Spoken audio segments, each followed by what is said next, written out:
Hello! Welcome to the original Japanese cut of the HMan. I'm David Kalat. I'm the author of the book A Critical History and Filmography of Toho's Godzilla series, and I'll be your audio tour guide for the next 85 minutes. So this film is definitely off with a bang.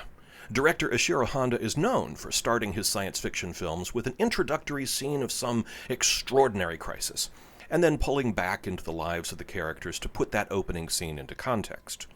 But what we have here is a study in differing contexts, different perspectives for different audiences. I said this is the original Japanese cut.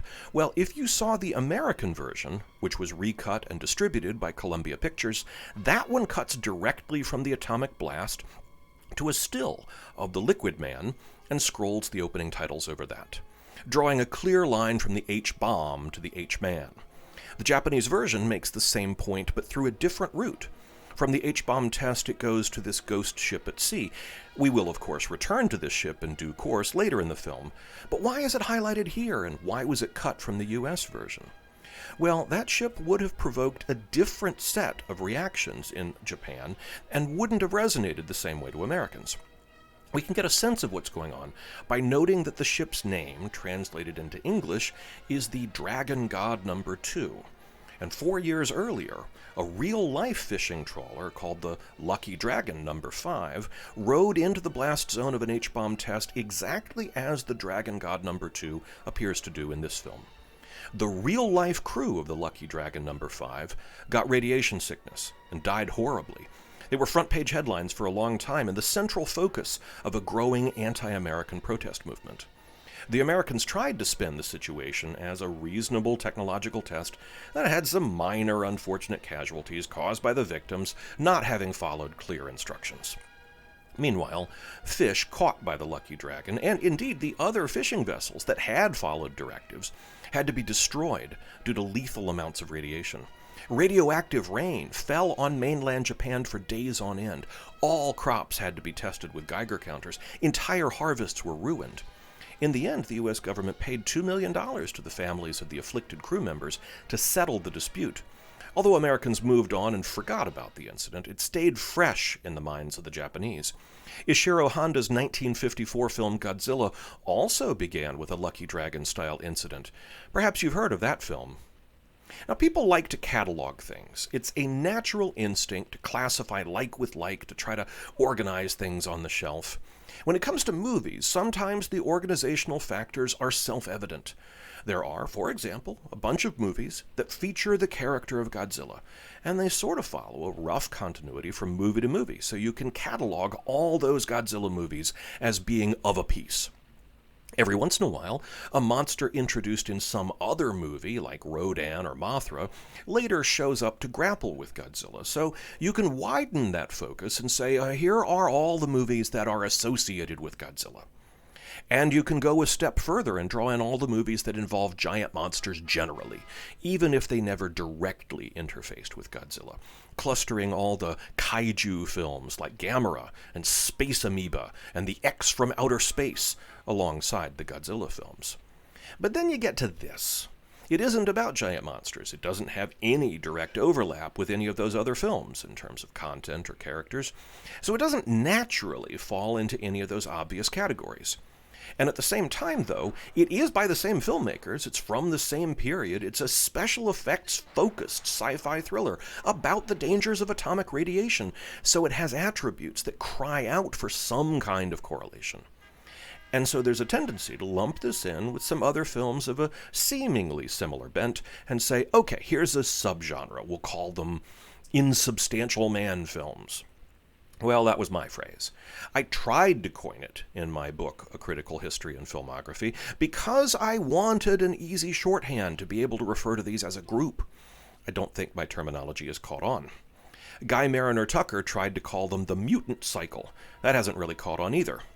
Generally speaking, the loose collection of films that would fall into this category would be The Invisible Man Appears, that's the 1949 version, mind you, and then in 1955, The Invisible Man, or The Invisible Avenger, if you prefer, it's the same movie, different titles, The H-Man in 1958, and then in 1960, Secret of the Telegian and The Human Vapor. The human vapor was so popular, a sequel was mooted to pit the human vapor against Frankenstein. Toho also considered a sequel to Secret of the Telegion called The Telegraphed Man versus the Flame Man. Director Jun Fukuda described the plot of the unfilmed sequel in an interview, pithily remarking, "I just remember that the transparent man was pitted against a flame man. So, there you go."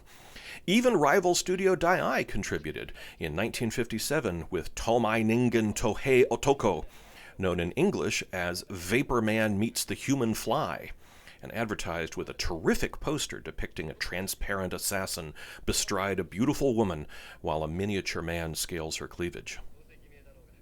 In the 1950s and 60s, Toho accepted story ideas from anyone on staff. And this is where we meet a struggling actor named Hideo Unegami. His real name was Jiro Ogawa, and he had started his own theater company in the post-war period. He'd actually gotten his entree into Toho by writing a spec script called People Outside the Living Area, which convinced studio president Iwao Mori to hire Unegami, but specifically not to hire him for the writing department, mind you, but as an actor. Unegami only has a handful of screen credits to his name, but they include some notable films. He was in Seven Samurai, for example, as well as Madam Whitesnake, which was Toho's first ever fantasy film in color. He's in The Mysterians as one of the aliens, and he has a small part in Rodan. The thing is, Unegami had an even bigger part in getting Rodan to screen that occurred off-camera. You see, in 1956, Unegami took Toho up on their invitation and submitted a proposal for what would at that time have been the third Godzilla film, following Godzilla Raids Again. Now, you might want to make sure you're sitting down for this. Unegami's proposal was called Bride of Godzilla, and I hope you can hear the question mark in that title. Bride of Godzilla ? And thanks here go to John LeMay, whose terrific book, Writing Japanese Monsters, tells this and other fabulous behind-the-scenes stories. In Bride of Godzilla, there's a mad scientist, and he's pining for his dead lover, so he makes a giant robot duplicate of her. Not just any robot duplicate, a giant robot duplicate, and did I mention she's naked? A giant naked woman robot duplicate of his dead lover. And Godzilla becomes fixated on this giant naked robot woman, and in the finale, as Godzilla and the robot embrace, she detonates an atomic bomb in her chest that destroys them both. I can only say that the world we live in is immensely poorer for not having this utterly bonkers film in it. But in 1956, this was too nutty even for Toho. Maybe he'd have gotten more traction proposing this in the 1970s between the Smog Monster and Megalon. Oh well. But there were bits of the story that Toho liked. The idea of giant prehistoric insects in a creepy underground cavern, for example, which ended up occupying much of the first half of Rodan. And then in the wake of Rodan's extraordinary success, Unegami's persistence and crazed imagination paid off, and he got commissioned by the studio to provide a story idea, and he wrote a treatment for something he called The Liquid Man Appears. Takashi Kimura was assigned to develop it into a screenplay, which was retitled Beauty and the Liquid People. The title in Japanese is Bijou to Ekitai Ningen, which is meant to evoke Beauty and the Beast, Bijou to Yaju. Sadly, Unegami died before this film was made, and he was denied the chance to finally see his name in lights as the author of one of these movies. It is often noted that the HMan is a hybrid of gangster film and monster film, a cops and robbers with monsters. It was not unprecedented. At least since the 1920s, there was a recognizable subgenre of irregular detective fiction that blended science fiction and horror ideas with traditional crime stories. But, that being said, there is an extra energy here, an extra flavor that isn't fully captured by just thinking about it as cops and robbers with monsters. And to get at what else is going on here, let's think a little more about that original title, Beauty and the Liquid People. So the Liquid People don't really count as a character. The English title, The HMan, obscures that, giving the impression that the HMan is a discrete being with some kind of individual identity and attitude. Liquid People, though, that's just a mindless blob.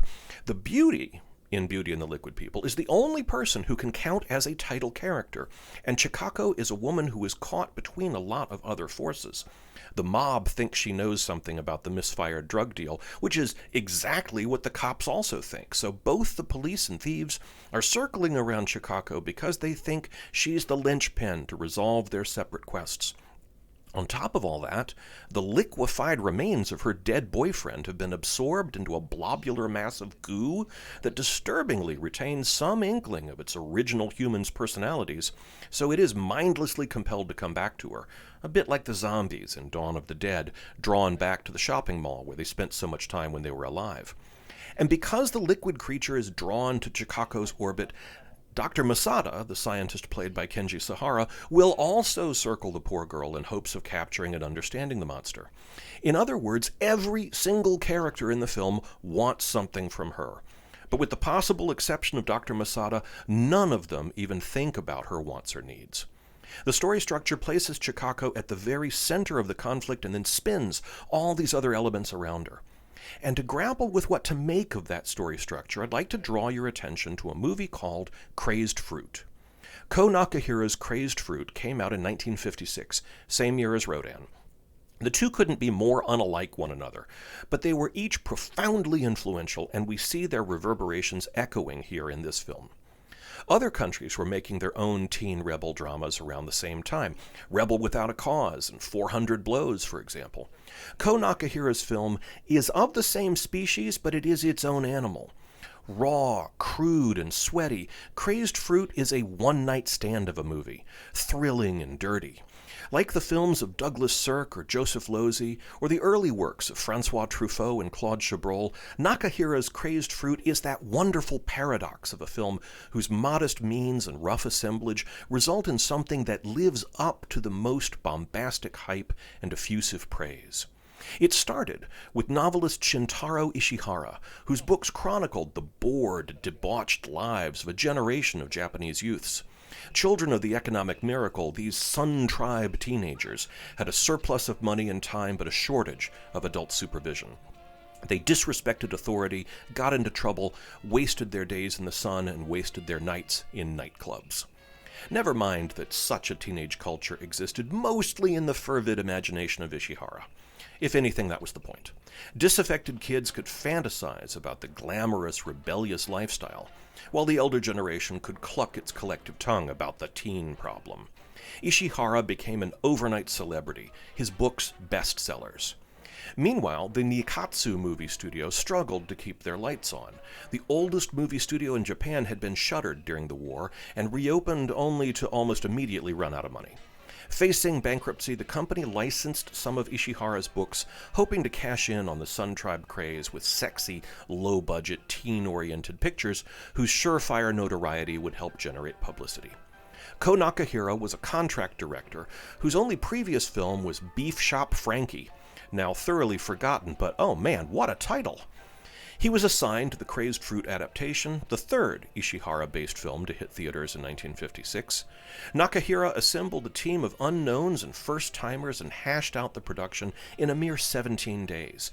The result was a bona fide career-making, blockbusting international sensation that lit the fuse for the Japanese New Wave. It was a boy-meets-girl drama in which a virginal teenage boy becomes fixated on a sex pot on full boil. The girl in question is sleeping with his older brother, not to mention already married to a middle-aged American businessman. The day will come when she must choose between them, and that will be a day of reckoning. Much of that film's punch came from Nakahira's canny selection of actors. Yujiro Ishihara, the younger brother of novelist Shintaro, was a wry piece of meta-casting that wrapped the well-known real-life Sun Tribe lifestyle of the Ishihara brothers into the fabric of that film itself. But it was the casting of the female lead that was all important. Nakahira needed someone who could anchor the entire movie while also being in many ways a blank slate. He found what he needed in Miya Kitahara, a former dancer. Now, this isn't going to mean very much to you now, but Miya Kitahara got her screen debut as a single mother in Kaisuke Kinoshita's Carmen Falls in Love. That was a sequel to Carmen Comes Home. Now, chances are you don't recognize that title just yet, but if you end up listening to this audio commentary a second time, then you'll catch the significance then, and you'll go, oh, aha! Or you could write yourself a quick note, Mia Kitahara got her start in the sequel to Carmen Comes Home, and just keep it handy for, I don't know, an hour from now. Japanese censors were outraged at Crazed Fruit's unrepentant sexual content. Angry housewives and PTA groups rallied against the film and the Sun Tribe as a whole. The studios continued to make teensploitation fare, with such filmmakers as Seijun Suzuki and Kon Ichikawa joining the game. But the cycle was fast being replaced by less rebellious, more conventionally commercial teen flicks, and by the 1960s the Sun Tribe was but a memory. Now, let me be clear, the HMan is not a Sun Tribe film. It's not about teenage delinquents, but what mattered about Crazed Fruit and the Sun Tribe genre wasn't the teenage delinquency per se, but that they were intensely dramatic and even operatic in their emotional scope, while being very small, intimate stories about ordinary people. That was what mattered. That was what resonated. Up until that point, the Japanese films that were getting international attention were fairly epic things about samurais and wars and giant monsters. They were big films on a big stage, and then Crazed Fruit comes along with a couple of horny teenagers and turns all that on its head. So, if we see the influence of Rodan on this film, insofar as Toho was deciding to make more science fiction and fantasy films and to make them in color with an eye to the American market, we also see the influence of Crazed Fruit in its restrained focus on ordinary people, exemplified by Yumi Shirakawa's character Chikako. Chikako's at the center of everything because all these different men want something from her, not because her wants or needs are given any agency or characterization. And we'll come back to this again at the end of the film, but pay attention when we get to the climax, how the movie acts as if the narrative resolution is when Chikako is rescued from the liquid people, not when the world is rescued. And while we're on this topic, here's a funny side note. In the immediate wake of Crazed Fruit, Toho put into production a knockoff called Playing with Fire, and they assigned it to be the directorial debut of a new up-and-coming talent named Jun Fukuda. Well, Fukuda maybe did too good of a job, and he made it too sexy. At least, that's the story, since Toho shelved it, and as far as I know, it's never been seen. That could have destroyed the young man's career then and there, but he got lucky, and Tomoyuki Tanaka gave him a second chance, directing Secret of the Telegion, which is another of these insubstantial man films in which a revenge-minded soldier uses an experimental teleporter to go on a murder spree against the people who wronged him.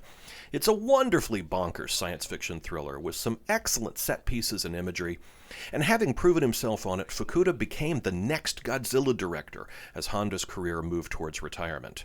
Most of the Godzilla movies of the 1970s were directed by Fukuda, one more way that the Sun Tribe cycle got woven into all of this. We've got a couple of Toho heavyweights in the cast here, both of whom would be among the most recognizable faces in the repertoire of these special effects-oriented films. Inspector Tominaga is played by the great Akihiko Hirata.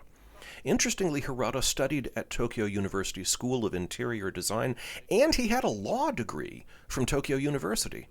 One imagines that helped him win the case of King Kong vs. Godzilla. I know, bad joke. Seriously, though, he began his movie career at Shin Toho as an assistant director, eventually moving to a more successful career as an actor through Toho's New Faces program. The New Faces program was an initiative for grooming upcoming stars. Hirata was by all accounts a lovely man, nice to his co-workers, eminently liked and admired. Godzilla fans will naturally recognize him as Dr. Serizawa, inventor of the oxygen destroyer from the original 1954 Godzilla, not to mention equally iconic roles in numerous other special effects films over the years.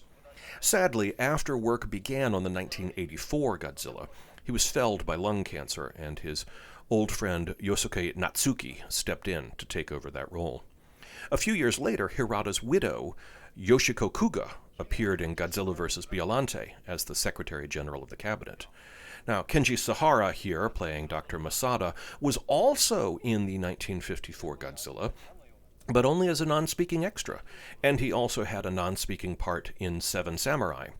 His first starring role was the lead in Rodan in 1956. Sahara also went through Toho's so-called new face process, and then he enrolled in Toho's actors school, and that led to a contract. Sahara had to pass the special effects building as part of his daily commute to acting school, which gave him a chance to regularly watch Eiji Tsuburaya at work, a sign of things to come. This film marked his third consecutive role for Honda, and he made his 12th Godzilla film in 1994, Godzilla vs. Space Godzilla, making him the most seen of Toho's stock players. お帰りですよ。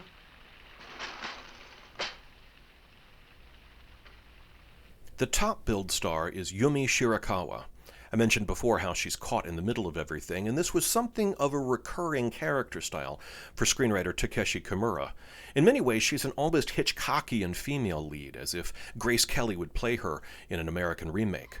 Does this scene bring to mind Dial M for Murder for you? In fact, she was called the Grace Kelly of Japan, so there. And her storied career continued into the mid-2000s. Shirakawa had been working as a spokesmodel for Morinaga Confectionaries when she was recommended to Toho by a talent scout. She was just 19 years old at the time, and by the end of her first year, she had the leading role alongside Kenji Sahara in Rodan, one of Toho's biggest ever international hits. How's that for starting your career?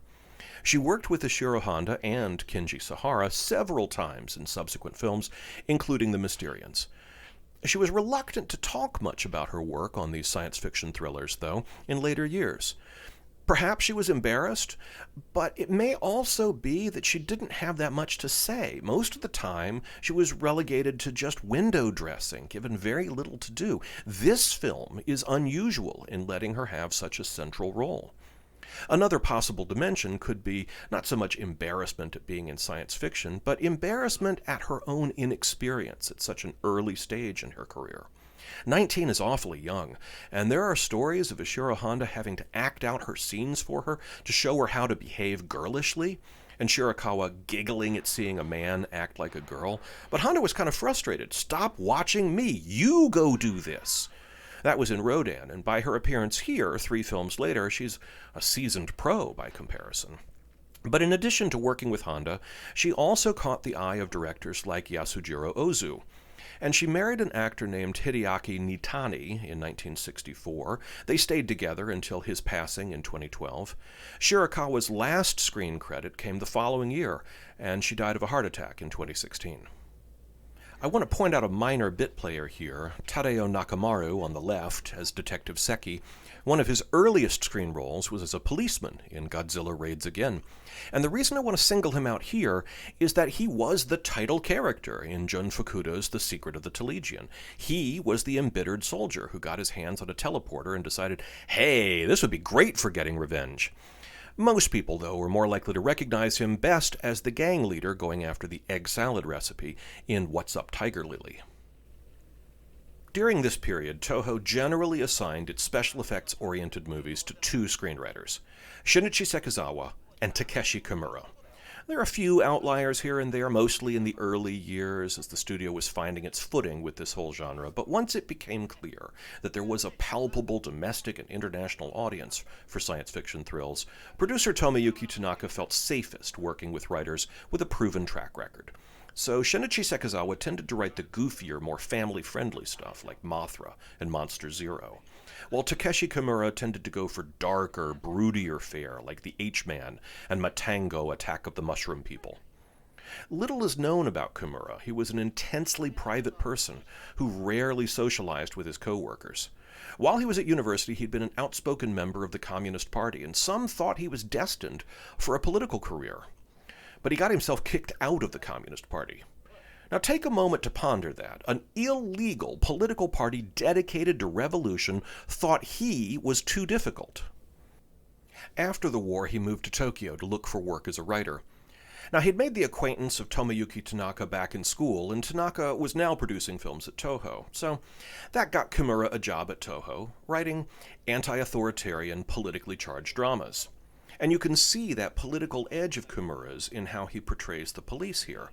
They are just as much a selfish and sadistic gang as the Yakuza, just as callously indifferent to Chikako's humanity. and the lead detective is given plenty of evidence that something unnatural is going on, but he's too close-minded and shallow to take any of it seriously. He's not a detective because he has an investigative mind, but because that's his job title. Throughout The HMan, the scientist played by Kenji Sahara describes in detail how radioactive fallout turns animals and people into bloodthirsty liquid monstrosities. He demonstrates his theory in various laboratory experiments. He goes to great lengths to prove that the various victims were indeed exposed to fallout. In short, although the science in question remains fictional and, frankly, absurd, Kimura treats it seriously and misses no details.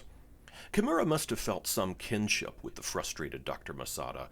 He does all this great work and no one listens to him. As Toho's manufacture of monster films became increasingly factory-like, Kimura bristled. He kept working on them, that was his job, but after writing Matango, he adopted the pseudonym Kaoru Mabuchi as a way of publicly disowning his later scripts. And his life had a grisly end, every bit as dark as his scripts. In 1988, another writer got what he thought might be a prank call. There was no voice on the other end, just panting. The call was traced, and it came from Kimura's apartment. His body was found. He died of a throat obstruction. His last act was a desperate but unsuccessful cry for help.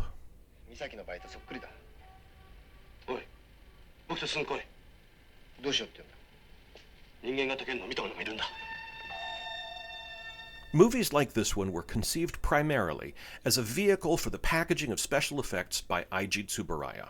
He was the tail that wagged the dog.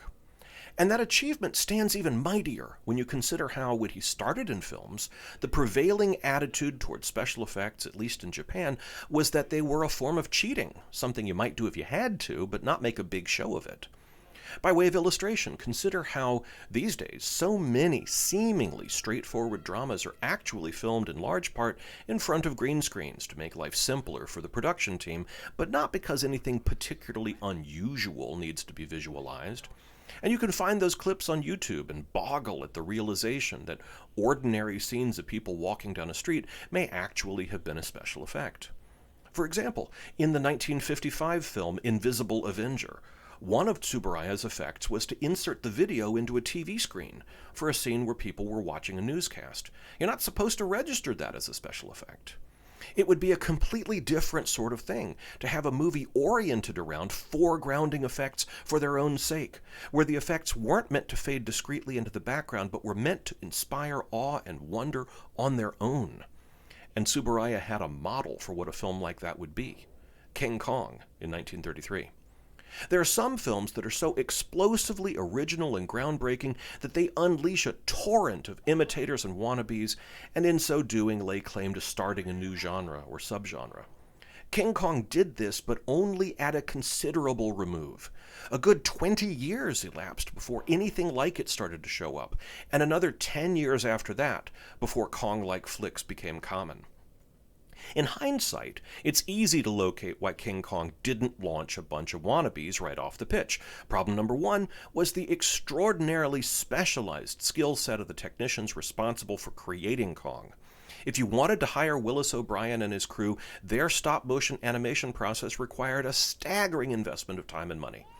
Which brings us neatly to problem number two. The thinking behind bandwagon jumpers and knockoffs is to reduce the inherent risk of film production. That logic is incompatible with increasing your risk by throwing money into painstakingly meticulous special effects work. Eventually, the audience that sat enthralled in theaters watching King Kong in 1933 would grow up, and some of the youths inspired by that experience would take their places in the film industry, ready to pay homage to Kong with their own contributions. But that would take, about 20 years. But here's the thing. Whereas the next generation of special effects maestros like Ray Harryhausen had to see King Kong and then grow up into special effects geniuses and take their places at the table in the 1950s, Tsuburaya was already working in effects in the 1930s when he had his King Kong epiphany. It put him a generational leg up on everyone else. When he saw King Kong in 1933, he wasn't some awestruck kid. He was already regarded as one of Japan's top movie cameramen. He was already established as an innovator who developed his own techniques and built his own tools. His name was already attached to an amazing litany of hit movies. He was already one of the founders of what is today the Japanese Society of Cinematographers. So he was in a position to start rising to that challenge immediately. He used his industry clout to get a 35mm print of King Kong and set to studying it like a Talmudic scholar. And that's one of the reasons that his work in Godzilla in 1954 was such a revelation. It was already the fruit of a very mature and established artist who was also still learning and growing. When Tsuburaya first joined the film industry in 1919, special effects were this almost taboo realm. By the 1960s, he was an international celebrity in his own right. So it's interesting to look back on his career and realize how it was in no ways a single line towards a manifest destiny. His family ran a general goods store, and they fully expected him to join the family business. But IG had his head in the clouds, almost literally, and wanted to be a pilot. He went to flight school and took a job at a toy company to help pay the bills while he studied. August Ragon, in his excellent book, Eiji Tsuburaya, Master of Monsters, tells a funny anecdote about being in the right place at the right time. Tsuburaya and some of his fellow toy company employees were having an after-work party at a tea house when a fistfight broke out. Tsuburaya wisely kept out of it, and his discretion and level-headedness caught the attention of another tea house patron who promptly offered him a job as a movie cameraman on the spot. Tsuburaya's first project was to film the opening titles for a movie called A Tune of Pity. That would be the kind of thing you'd need special film techniques for, shooting title sequences. He was rising in the ranks and making a name for himself up until 1922, when he was drafted into the Imperial Army. Now, luckily, he didn't see any combat. Based on his professional expertise and training, he was assigned to the communications divisions. A year later, he was honorably discharged and found himself at loose ends. The pressure to return to the family store was increasing, but he defied them to return to Tokyo in hopes of making a career in movies after all. Only then for a catastrophic earthquake to devastate the Tokyo movie studios. But he persevered. And by 1936, he was a full-fledged special effects director, and he was headhunted by the company that would come to be known as Toho. They put him to work on war films, leading to a somewhat notorious point in his career. It's said that his recreation of Zero planes dive-bombing Pearl Harbor was so convincing that after the war, the American Army believed the footage to be genuine when it was, in fact, miniatures and wireworks. After a stint freelancing, Tsuburaya returned to Toho in the 1950s. His work on Godzilla in 1954 was, of course, a transformative and revolutionary moment that forever altered the arc of his career, but it's not like he suddenly went to making nothing but monster films. Throughout this period, he continued to provide effects for war movies, musicals. He created the opening title sequences for nearly all of Toho's films of this era. In fact, he even created that legendary and iconic Toho logo against the shimmering rainbow-colored background. Not very long after this film, in 1963, he founded his own company, Tsuburaya Productions. Among other things, Tsuburaya Productions created the Ultraman franchise, and both the company and the Ultraman series continue to this day. He passed away from a heart attack in 1970, at the age of 68. He had by that point put his mark on over 250 motion pictures, and been perhaps the single most important figure in the rise of a uniquely Japanese style of fantasy entertainment. Other filmmakers like Ishiro Honda worked with him. Other special effects directors like Teruyoshi Nakano took over after him, and film pioneers around the globe like Steven Spielberg and George Lucas took direct inspiration from him. But we're gathered here today enjoying movies like this because of Eiji Tsuburaya.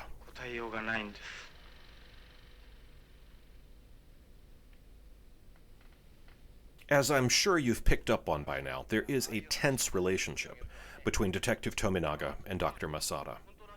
As a thought exercise, I'd like to imagine for a moment what this movie would be like if the character of Dr. Masada, instead of being played by Kenji Sahara, was played by Takashi Shimura. Now, for those of you listening who don't immediately recognize that name, Takashi Shimura was a venerable Japanese actor of a much older generation. He appeared in Godzilla as the paleontologist Dr. Yamane, who first figures out that a radioactive monster is on the loose. He had numerous iconic roles for Akira Kurosawa, including Rashomon, Seven Samurai, Ikaru, and Stray Dog. He won tons of acting awards. The New York Times called him the greatest actor alive. Now, the reason I picked him out for this thought experiment is partly for his stellar reputation, partly the fact that he'd played the smarty pants scientist role in Godzilla, and partly his age. What I'm trying to get at is that Detective Tominaga's recalcitrance, his skepticism, his rudeness, these are reactions that just wouldn't play if he was reacting to Takeshi Shimura. Tominaga's prickly manner is in significant part a reaction to Dr. Masada being so much younger than Tominaga, so much younger than this kind of character is typically cast. Akihito Hirata, the actor playing Tominaga, was born in 1927. He was 31 when this was filmed. Kenji Sahara was born in 1932, so he's just 26 here. There's not much spread from 26 to 31, but there's some, and it matters in a society that has traditionally oriented its patterns of deference and respect around age. But in the post-war era, so much of what Japan took for granted as social structure was turned on its head. Roughly 10 years before this film was made, in 1947, the revised Civil Code explicitly abolished the traditional family system whereby property was passed down exclusively to the eldest son. In the new system, the inheritance was spread equally across all children, and all children equally shared the responsibility of caring for their parents as they aged. Marriage would be a mutual agreement between the two persons getting hitched, not a contract between families. An entirely new educational system was implemented to support this new ideology. Dr. Masada is a young man, a representative of this brave new world. He wants to be judged on the merits of his ideas and work, and he's backed up his crazy-sounding theory with a considerable heft of evidence and support. That's a new world way of thinking. The old world, though, accords respect to the eldest by virtue of position. And without that gravitas, it's so much harder for someone like Tominaga to even give him the time of day. The character of the scientist who figures out what's going on is a stock archetype in 1950s and 60s science fiction, but Dr. Masada is one of the youngest of the bunch. Casting Kenji Sahara in this role was a bold move. It makes Dr. Masada into a more credible romantic lead, but it also helps justify this pig-headedness from Detective Tominaga. Now, this is one of two scenes in the film where Dr. Masada demonstrates his HMan theory by dissolving a frog. As grisly as the effect appears, this is just a chemical reaction involving vinegar and baking soda to induce some fizzy bubbling. The impression is disturbing enough to work both times it's used. By the way, I'm being very disrespectful towards the other actors in this scene by focusing all my analytical attention on Akihiko Hirata and Kenji Sahara. The other policeman in the scene is played by Yoshifumi Tajima. If you watch a lot of Toho science fiction thrillers from the mid-20th century, you'll see a lot of him. He's all over the place. The actress, somewhat less so. Her name is Naomi Shiraishi. I have almost nothing to say about her, but if you watch this movie more than once, take the time to watch her and the other smaller bit player characters, because Ishiro Honda has directed these bit players and extras to do all kinds of interesting things in the margins and in the background, in terms of rolling their eyes or otherwise reacting in very human ways to the bizarre stuff going on in the main plot. It's not breaking the fourth wall or anything, but just this extra layer of commentary and context.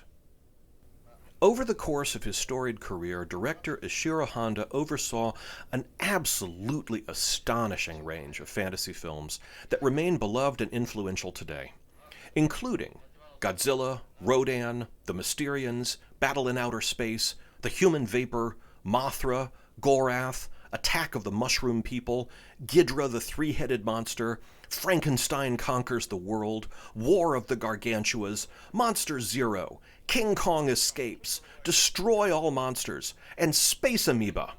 And that's not even a complete list. Nor does that list touch on any of his other films, war dramas, romances, and the like. But the fact that that list is so studded with memorable sci-fi classics can lead those of us who are Ishiro Honda's fans down the wrong path if we're not careful. It would be a mistake to take stock of that list and conclude, Honda was a sci-fi visionary who set out to fill the world's movie screens with his ideas of fantasy and horror. Because if we're going to understand Honda's legacy and this film's place in that body of work, it's necessary first to acknowledge just how corporate and tightly structured the world of Japanese movie making was in that period. Studios like Toho were business operations, with clearly defined career tracks for different types of workers and clearly defined roles for certain job titles. So, a producer, such as Tomoyuki Tanaka, had overall responsibility within the organization for selecting the types of movies that would be made, and those decisions were informed by what was successful and popular in the marketplace. There was no incentive to take unnecessary risks. Producers weren't generally going to be in the habit of chasing personal dreams, unless it just so happened that their private passions lined up with where audiences seemed to be going. The producer would then assign the project to a writer to turn into a screenplay. And only then would Honda come into the picture as a director assigned by the producer to turn that screenplay into an actual movie. In the case of these special effects-driven films, we should note that special effects director Eiji Tsuburaya was the head of his own department, and he had his own director of photography, his own art director, and so on. And at the end of the shoot, there would be a quantity of exposed film. Some of it shot under the supervision of Honda, some of it shot under the supervision of Tsuburaya, and it would be the job of the editor to splice that together into a coherent finished product. In the case of this film, that editor was Kazuji Taira, who also edited Godzilla and Mothra and Battle in Outer Space. Honda would work with the editor to help guide and shape that process, but ultimately the film was finished when Tanaka was happy with the editor's work. The producer had the responsibility over the final cut. And the reason I'm going through all of this to emphasize how much we need to treat these movies as the collaborative product of multiple artists and technicians who worked together to make them. We miss a lot of crucial detail if we talk about this as Honda's film. But I want to be clear, I'm not trying to take anything away from Honda. I'm just trying to make sure we recognize his artistry where it is rather than where it isn't. So to illustrate just what Honda's contribution was, let's explore his career biography a bit. Honda first rose in the ranks of Toho's directing department with the expectation on all sides that he would be a director of female-oriented romances and dramas. That seemed to be his métier. And then in 1954, producer Tanaka moved forward with Godzilla, a movie in part inspired by the popularity of science fiction and monster films coming out of Hollywood. Honda was assigned to that film per the usual practice, and the thing of it was that lightning struck. Godzilla was a major international hit of unprecedented proportions, and it caused the company to think very seriously about how best to chase that success. So in 1954, eager to capitalize on the success of Godzilla, Toho rushed forward with production on a film called Tomai Ningen. That translates literally to The Invisible Man, but the film is also sometimes called in English The Invisible Avenger, depending upon which source you look to. The Invisible Man is the better translation and the better title, but I'll be calling it The Invisible Avenger because it is the English title used more frequently. Now, there's a couple of important things to know about The Invisible Avenger. For one, it's not a very good film. It's slow and dull. In fact, it's pretty telling about how Japanese filmmakers thought about special effects in that era before, when the revolution of these later films came along and changed everything, because in The Invisible Avenger, they've got Eiji Tsuburaya putting most of his time and attention into fancy wipes between scenes and, as we mentioned before, inserting video into TV screens, rather than the invisibility effects, which are used sparingly. The film is fully halfway over before the first Invisible Man effect is used. It's just not a special effects-focused film, like these later efforts are. Like the HMan, The Invisible Avenger is a mix of crime drama with science fiction and horror elements. It's got a kind of an oddball premise. The idea is back during the war, there was a Japanese mad scientist who discovered the secret of invisibility, and he made a bunch of invisible soldiers. And when the war ended, it was believed that all his invisible soldiers had been killed. Turns out some of them survived, and that news creates a panic. the public naturally realizes that, of course, invisible men would be invincible criminals, which gives a group of gangsters a bright idea. Why not dress themselves up in bandages and overcoats and pretend to be invisible and go on a crime spree, aided by the fact that their victims will be so terrorized by the fear of invisibility they'll be easy to push around without anyone noticing that, they're not actually invisible. Kind of like a way of weaponizing the emperor's clothes effect. Pretty clever idea, actually. Now, meanwhile, there's an actual invisible man who's taken a liking to a young woman who's caught up in all the gangster folderol.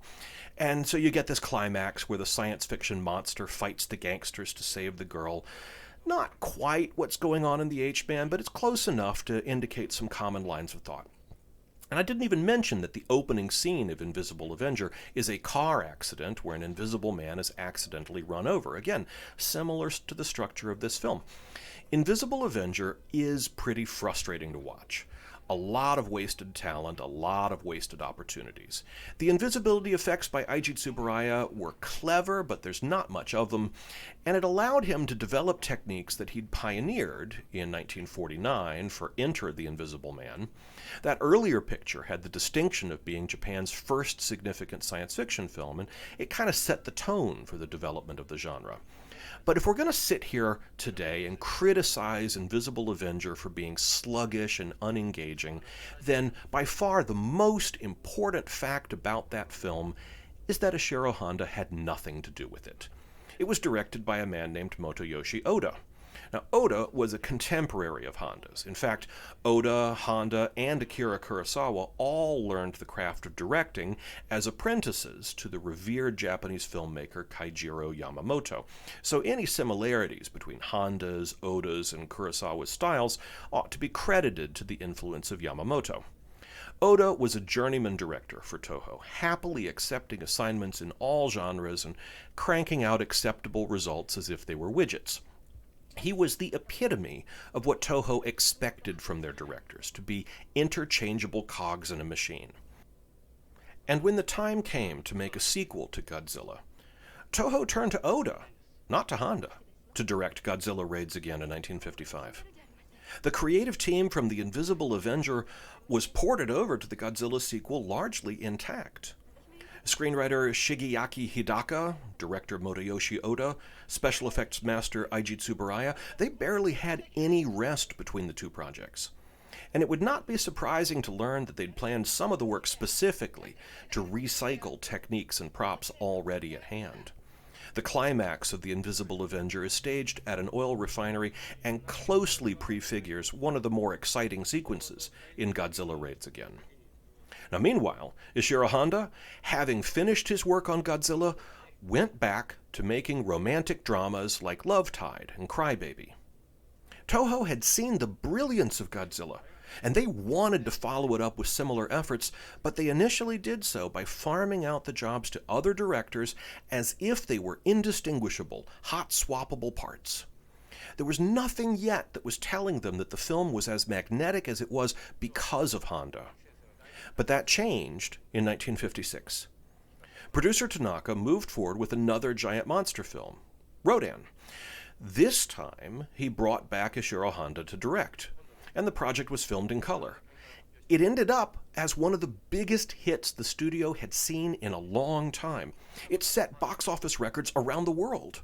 Rodan was the biggest grossing special effects film in the United States that year.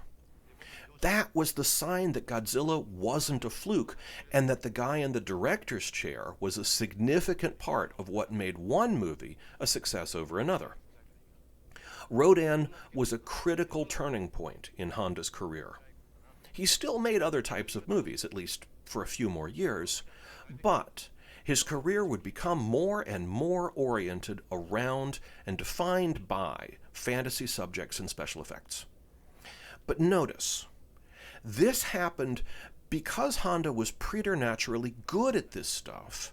He made monster movies better than just about anyone else in the history of movies, but it was a corporate organization that recognized that fact and slotted him into that role more than it was Honda coming forward and saying, I want to make monster movies.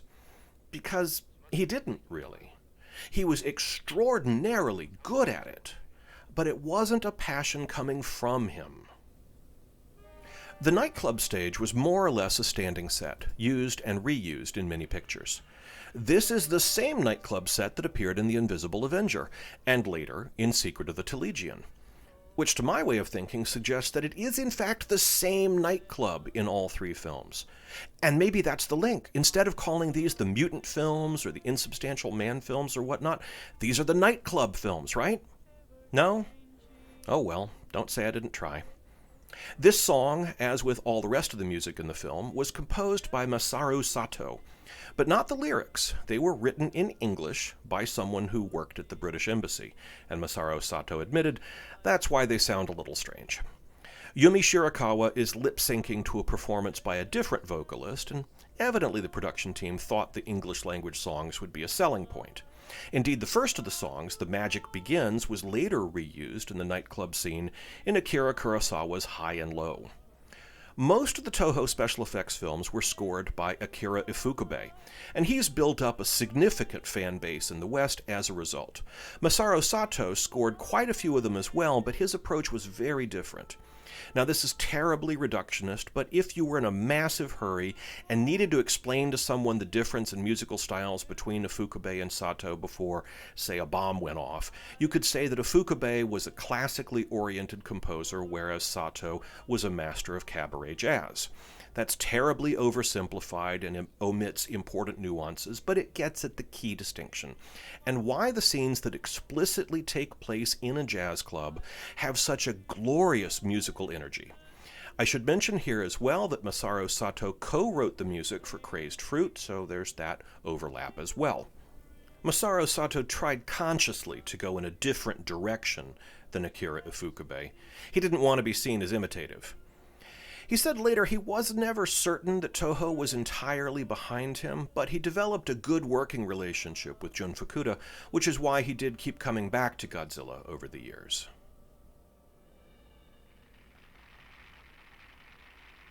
Now, you might be wondering just how it is that so many Japanese films of the 1950s got so sex-crazed. We've got undulating nightclub dancers and their gangster lovers in this film, and we've been exploring the influence of things like Crazed Fruit. Meanwhile, over in Hollywood, you had an increasingly Puritan approach. What gives? It's a good question, and there's maybe a surprising answer. Back in the 1930s and 40s, Japan's movie censorship board had the typical anti-sex obsessions that you probably associate with movie censors. But then came the end of World War II and the American occupation of post-war Japan. The occupation disbanded the imperial movie censors and installed their own, which were pretty much exclusively focused on political issues. The occupation censors had no room for any anti-American attitudes or any criticism of the Allies.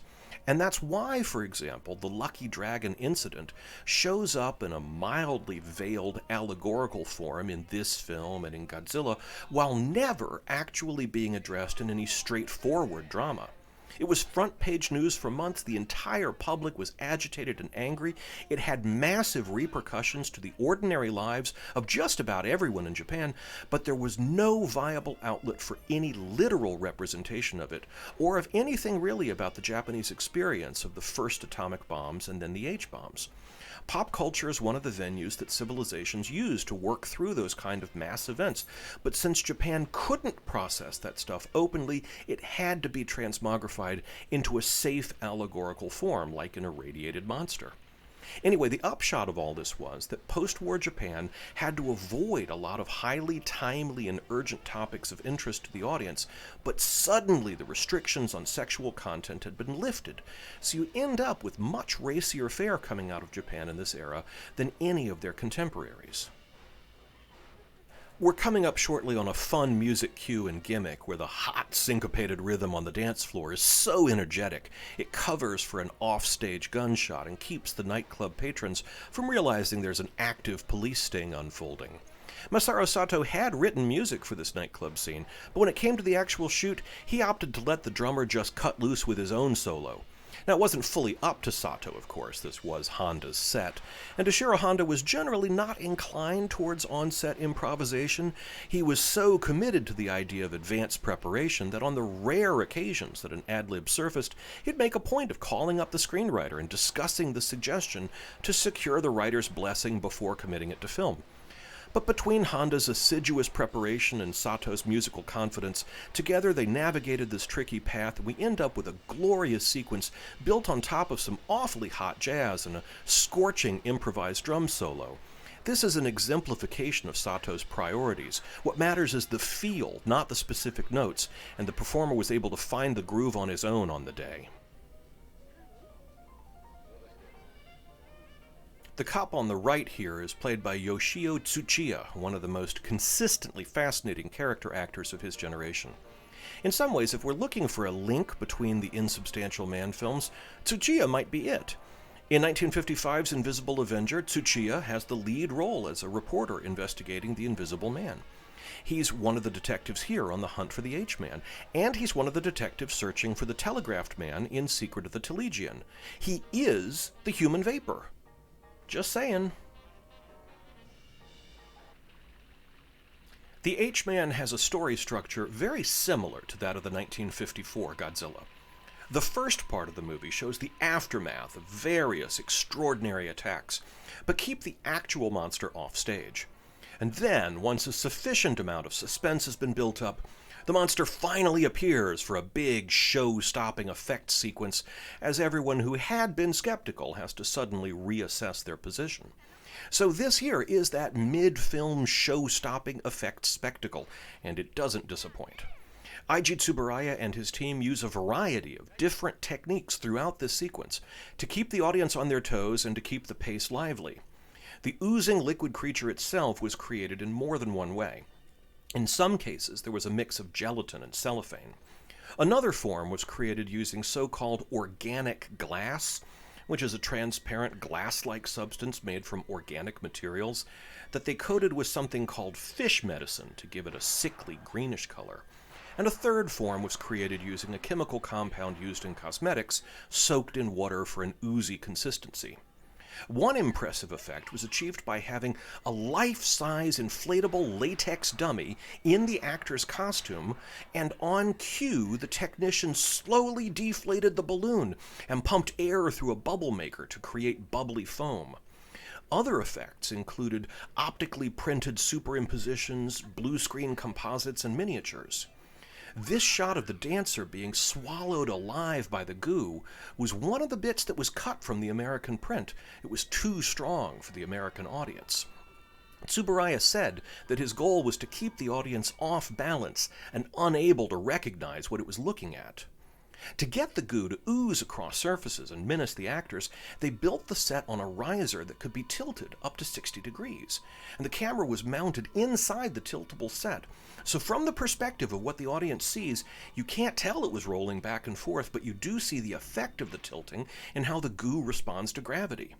The same idea was used in Royal Wedding to allow Fred Astaire to dance his way up the wall and onto the ceiling. And it's been deployed in countless music videos since then. It's how the anti-gravity fight scene in Inception was shot. Special effects photographer Sadamasa Arikawa said that after a week of filming the liquid creature slithering up the tilting walls, he felt seasick.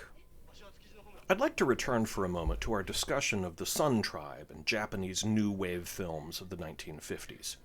You'll recall that Crazed Fruit was the signature film of that genre, and it launched the careers of Yujiro Ishihara and Miya Kitahara.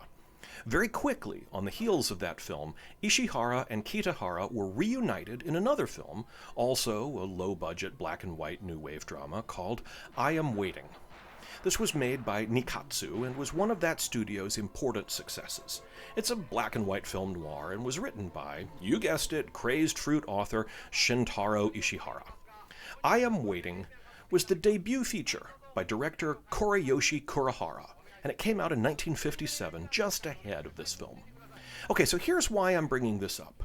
I Am Waiting is about a nightclub singer who's caught up in some unpleasant drama with a group of gangsters. And there's a boy who's taken a liking to her and is trying to help her get free of their clutches. There's nothing in the film about people being liquefied, But you have to admit, there are some superficial similarities to at least some of the plot elements of the HMan. So here's the thing. Director Kurohara hired Masaru Sato to do the score for I Am Waiting. It was yet another way of getting I Am Waiting onto the coattails of Crazed Fruit, since Sato had co-created the score for that blockbuster hit along with Toru Takemitsu. If you get a chance to see I Am Waiting, or if you have already had such a chance, one of the most memorable things about it is its distinctive soundtrack. Masaru Sato's music uses a twangy boing sound throughout, as a musical signpost of the lead character's alienation. The sound wasn't created using traditional musical instruments, but rather by vibrating a bent saw. And then, not very much later, Sato found himself hired to compose music for yet another movie about a jazz club singer menaced by gangsters, so he naturally enough returned to this twangy musical motif. But, okay, so in this film, we have both the bendy saw sound and a ping that was created by plucking a single piano string and then processing that plucking sound through woodwinds.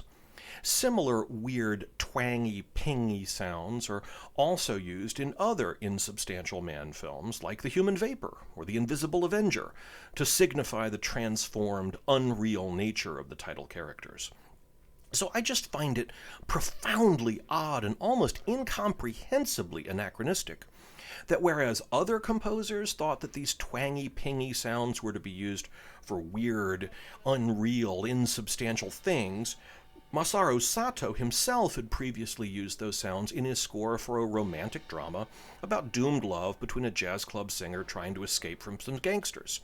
As if that's what linked these two films, and not that some kind of distinctive sound would be appropriate for a movie about a liquefied radioactive blob man.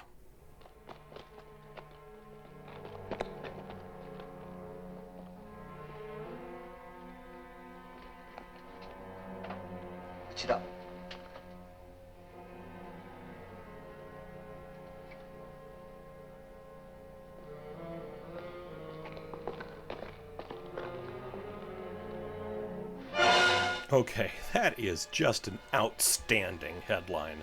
I would buy that newspaper. Beauty and the Liquid People had been developed with the expectation that it would be made in black and white. Just like Godzilla, Godzilla Raids Again, The Invisible Avenger, Half Human, and Varan the Unbelievable had been before it. But the commercial powerhouse of Rodan was undeniable, and the studio quickly shifted gears to determine that from then on, all their fantasy films would be in color.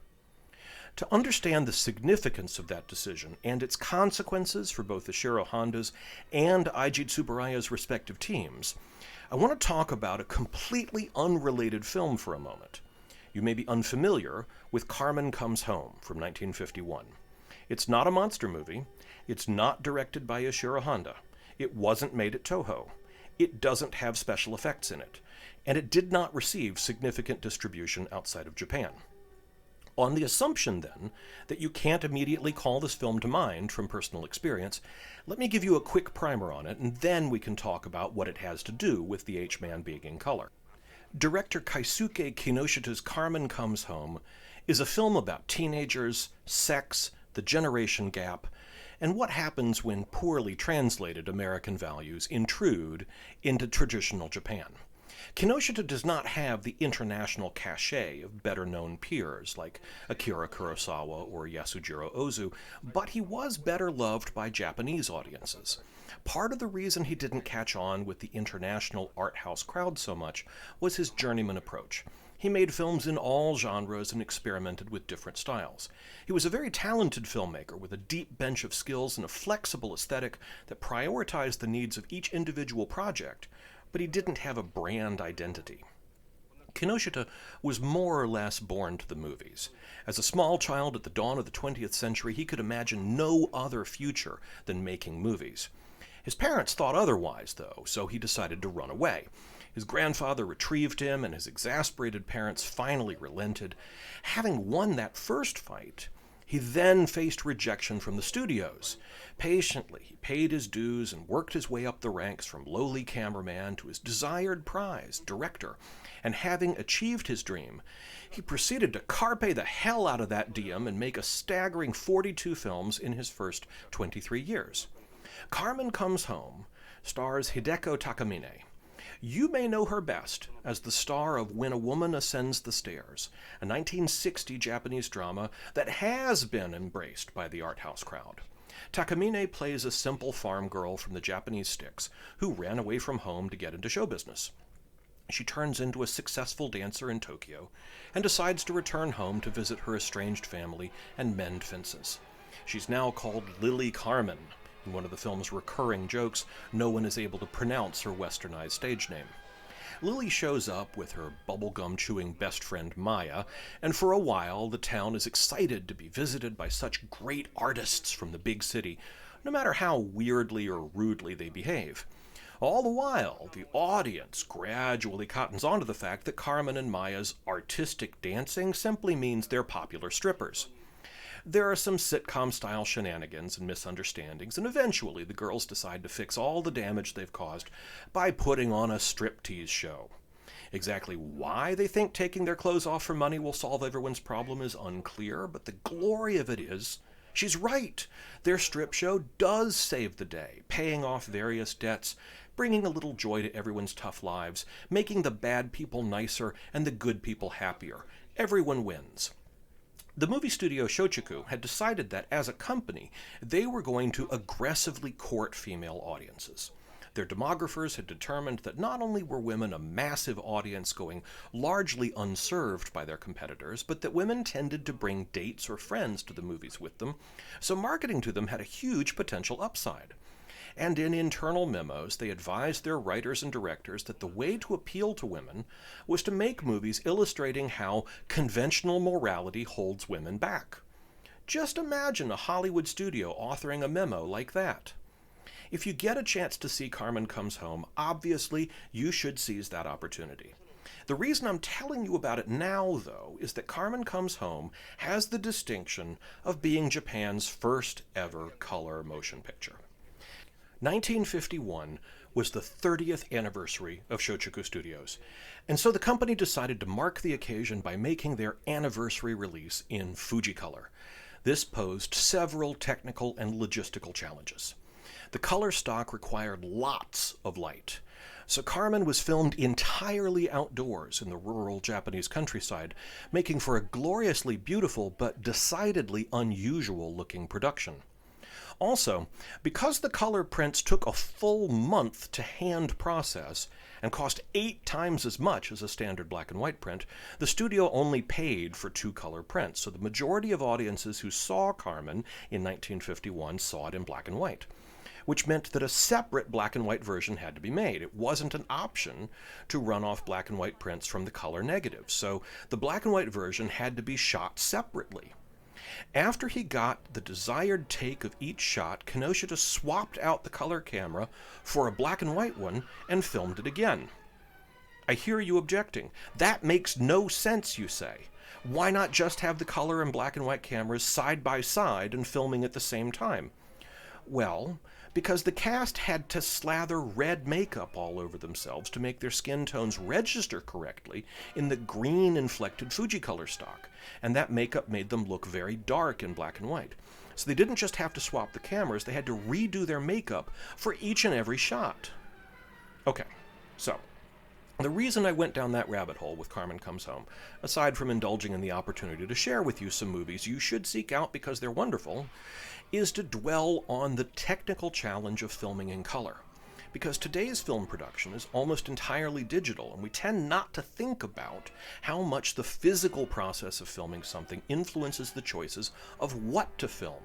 But back in the mid-1950s, this would have been a central issue. Motion picture photography was at that time a photochemical process. Expose a strip of celluloid to light, and a chemical reaction occurs that causes certain parts of the celluloid surface to detach and wash away during processing, leaving a negative image that corresponds to what was in front of the camera's lens when the exposure took place. When we say that color film stock is less sensitive, what we mean is that you need more light to achieve the desired chemical effect of the exposure. And so here's where things get tricky, because a lot of what Eiji Tsuburaya's special effects trickery depends on is the extra sense of gravity that he got by shooting at high speeds. Most normal motion picture photography takes 24 frames per second. If you shoot at a higher speed, let's say 48 frames per second, what actually took 1 second in front of the camera now occupies 48 frames, which will take twice as long to play back at regular speed. Play around with this, and you can make miniature objects move with a more realistic sense of mass. This also has an effect on exposure, because to run 48 frames or whatever through the camera in the amount of time you otherwise allotted for 24 frames inevitably means you have less time for each frame to be exposed. Less exposure time means there needs to be more light coming into the lens to compensate. So, when Toho decides to commit to making all their special effects spectaculars in color from 1957 onward, just a handful of years after when Kinoshita had to shoot Carmen entirely outdoors just to accommodate the color film, they're creating a situation where the management of lights on the stage will become substantially more demanding. Evacuate now! Here's a recurring trope in the films of Ishiro Honda. It seems just about every one of his science fiction thriller needs an evacuation scene somewhere. Akira Kurosawa always got a chuckle out of these and ribbed his old pal Honda's approach. "I can always tell it's you directing," he said, "because the police are orderly guides helping people evacuate, when in real life the cops would be the first ones out of town. You're too good-natured." And that's as good a benediction as any for what we're entering into. The 15-minute-long finale sequence is a riot of contradictions and tensions. We've been talking about the challenges of color photography, and so that's one of our chief tensions. I can't emphasize enough just how unusual, how distinctive, how challenging it was for director of photography Hajime Koizumi and his counterpart on the special effects crew Sadamasa Arikawa to shoot the film this way. Because in so many respects it is staged and visualized as a traditional film noir, with rain-slicked streets and gangsters flitting about at night. It's dark. Indeed, Arikawa complained to Tsuburaya it was so dark he could barely see the film. But to be clear, it isn't dark as in underexposed. It is all correctly exposed, which means tons of light was used, but that light was carefully orchestrated and directed onto the contours that the filmmakers wanted to stand out in the darkness. You watch Carmen Comes Home, and you have to make a lot of allowances to forgive the difficulty of producing Japan's first color movie. There are no apologies to be made here. That's extraordinary. And this technique of having the screen be mostly black, except for slits of light painting the edges of figures, there's a standard film term for that. It's called chiaroscuro. If you don't like using $10 Italian words, you could just call it high key. So to clarify what that means, the key light is the one that is meant to represent the source of the light in the scene. For example, in this scene, the key is meant to stand in for that handheld lantern. And in most cases, the actual sources of light in the scene aren't really what's bringing the illumination, so a proper film light is. The key light is the one whose position and orientation is trying to mimic what the in-scene source would be doing. Then you've got a fill light, which is more diffuse and softer to fill in the space shaded by the key, and a backlight picks out the subject from the background. In a high-key situation, you're deliberately letting much of the image fall into shadow and darkness and letting just the key do the work. It is most commonly associated with black and white filmmaking, in part because the high-key lighting is especially difficult to do in color. This marked the fourth time that Hajime Koizumi had served as Honda's director of photography, and soon they would make that professional partnership exclusive. So much of the credit goes to Koizumi for creating such a rich film noir atmosphere. So that's the tension in filming technique. Now let's talk a bit about the plotting. Chikako is now threatened in 3 ways all at once. She's trapped in the sewer where the liquid creature is on the prowl, and that's particularly nightmarish. By this point, we've seen nightclub dancers, police officers, and gangsters all get dissolved by this thing, so it's not playing favorites. Then there's the whole issue of the military planning to pour gasoline down the sewer and set it on fire, and we just got done watching the city evacuate. Of all the places in town where you really don't want to be right now, the sewer has to be top of that list. And she's the prisoner of gangster Uchida, so she's having a bad day. Uchida is played by Makoto Sato, an up-and-coming new star at Toho, who went on from this into a popular career in war films and crime movies. Uchida has come up with a really clever plan of taking her clothes off so the authorities will assume she's been liquefied. It's a plot point that reminds me of Invisible Avenger, with the crooks trying to use the supernatural events to get leverage for themselves. It really is a distinctive touch, and one that comes up in various ways in Toho's monster films. If you enjoy that kind of genre blending, maybe fire up a copy of Dagora the Space Monster next for a story about jewel thieves and a giant jellyfish from space that eats diamonds. I can't really bring to mind any examples of American genre films that mix crime drama and monsters in this way. A similar military plan figures in the climax of the 1954 film Them, about giant irradiated ants. In that American picture, the Army sends men with flamethrowers down into the sewers to ensure the giant ants don't multiply and escape.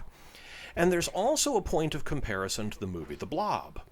But that one gets complicated. So, on the surface, there are some superficial but entirely obvious parallels between The Blob and the HMan, and any American kid in the 1950s seeing these films would likely assume the HMan is a knockoff of The Blob, but with a green blob instead of a red one. Except the similarities are coincidental. The Blob went into production second, so there's no way for a direct line of inspiration to exist. But then in 1988, there was a remake of The Blob that added a sequence in which the heroine gets trapped in the sewer, threatened by the military on one side and by the Blob lurking under the water on the other.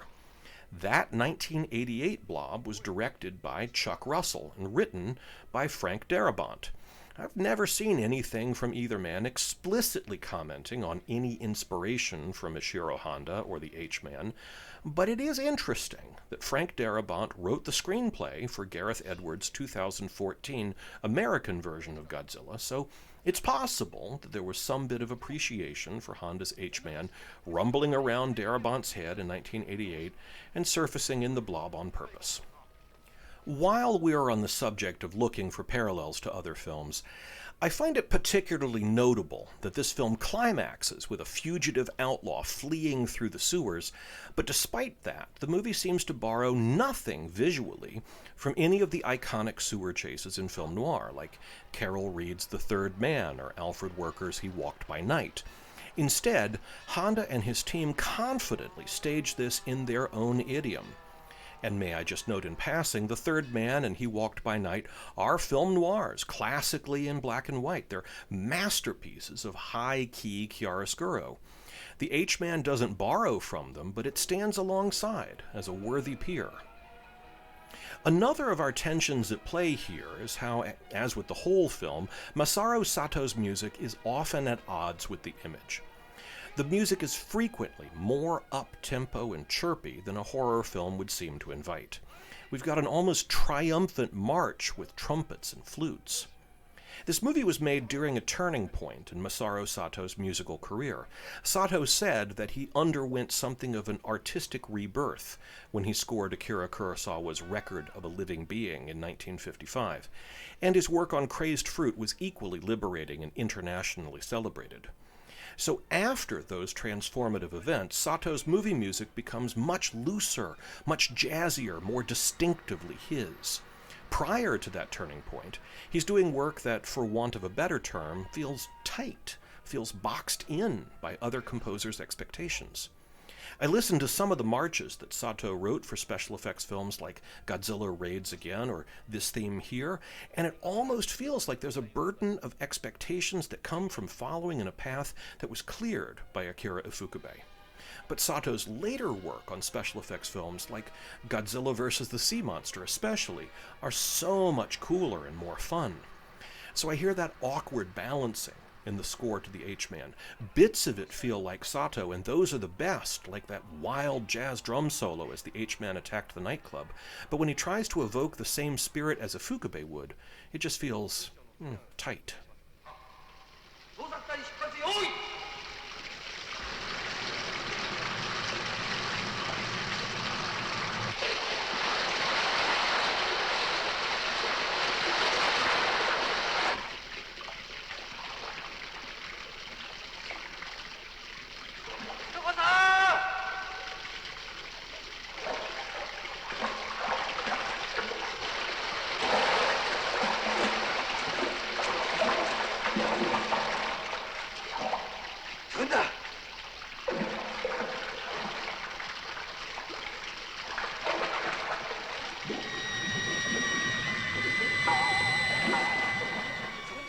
And whammo! That's the money shot.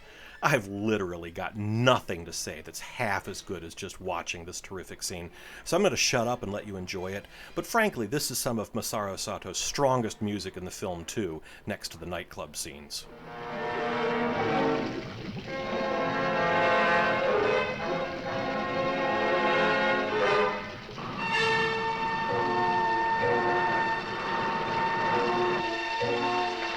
And this brings us to another point of tension in the finale, the tension between the two distinct production teams, and the need to integrate their footage. In so many ways, the credit goes to the respective art directors, Takeo Kita on Honda's team, and Akira Watanabe on Tsuburaya's team. These are both venerable, experienced art directors, and they had to collaborate closely to ensure that the life-size sewer tunnel set that Kenji Sahara and Yumi Shirakawa are wading through on a Toho soundstage looks like the miniature that Tsuburaya and Sadamasa Arakawa are photographing in a completely different building. And it is seamless. In so many of Toho's special effects films, the integration between the live action and the special effects may not be simple, but it is simpler insofar as it's a matter of scale. What you're trying to do in those films is persuade the audience that the human characters are in the same city or general vicinity as the giant monsters, while the two production teams are really filming disconnected stuff. Here's Tsuburaya shooting giant monsters leveling a city and smashing through skyscrapers. Here's Honda showing people trying to get out of the way. But here, in the finale of the HMan, the idea is to persuade the audience that the special effects and the live action are taking place in the same tunnel at the same time. And it is this friction between the global scale of the monster threat and the human-scaled drama of the characters that is the final source of tension I want to discuss. I mentioned before how the dramatic thrust of this film aims towards the rescue of Chikaku. And once she's been saved, the air gets let out of the sails before the film has fully resolved whether the liquid creature has been dispatched. What matters to us as viewers is that the characters that we like are safe, not whether the world is safe, and Honda understood that, and he used it. Over and over again in his special effects-oriented films, we see some version of the same pattern where there's a massive globe-spanning threat from a giant monster or an alien invasion or some viral mutation or whatever, but Honda scales it down to see it through the eyes of a single person, trapped and frightened. We feel the global threat most acutely when it isn't global at all, but when it is intimate and personal. And I feel comfortable ascribing this tendency to Honda himself and not to the Toho machine or any of his collaborators, because it is a distinctive, almost signature touch that recurs across his films regardless of the screenwriter, and which doesn't occur as palpably in similar films made by the likes of Jun Fukuda or Motoyoshi Oda.